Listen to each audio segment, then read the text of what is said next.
Ngay nâng nhung là món cọ sọ top fan rồi nhung mà. Tại nhóm ăn có nó không video copy bong rồi real bỏ nhóm. Chẳng hay là những pro sẽ can cọ sọ có bài bị xe tại bắt đầu. Nhà nó khi top lư cái gì vậy? Tục nhung chỉ đánh đang đẹp nhóm tục top fan chỉ đánh dầm trên. Có đây là top fan bỏ nhóm hay ngày nâng nhung là miếng cái đồ bị xét chụt cọ sọ này. Cái đồ trên vì nhung to tay vào đâu mà.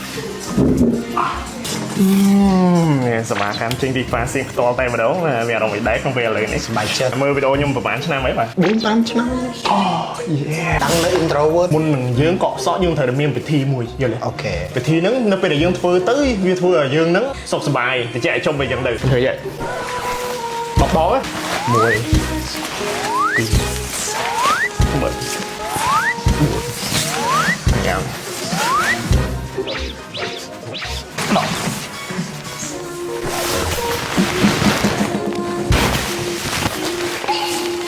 អានេះគឺបិទក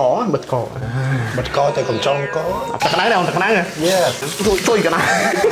ធ្លាប់ចុងបានគេហើយសក់តុនអត់ធ្លាប់នេះបាទសាប៊ូ clear 2 in 1តម្លៃ2ថ្លៃទៀតអានេះបើច្បាច់អស់ទេ2 in 1តែម្ដងអូ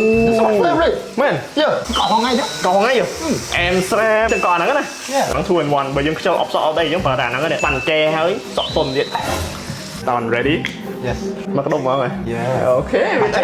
អត់ច្រើនទេមកហ្មងលើចាក់ជុំចាក់តនេះចេញពីហ្នឹងសក់គឺដឹងតែស្អាតតែម្ដងមក អូ ចាក់ជុំហ្មង អូស្រួលខ្លួនណាស់ តោះហើយអូនហើយអាហ្មងស្អាតអរគុណអូនដែលបានចូលរួមវីដេអូនេះសូមស្វាគមន៍ខោសសុំចុះភ្លេចរបស់ពិសេសមិនកើតទេពេលថាពេញចិត្តទេ Three Man 2 in 1 អេឲ្យ top fan ទៅវិញទាំងចឹងមិនកើតយកក៏បានចាប់គាត់លាងសក់វិញដើម្បីឲ្យសក់គាត់មានភាពទន់រលោងត្រជាក់នៅពេលដែលគាត់ធ្វើដំណើរទៅផ្ទះវិញ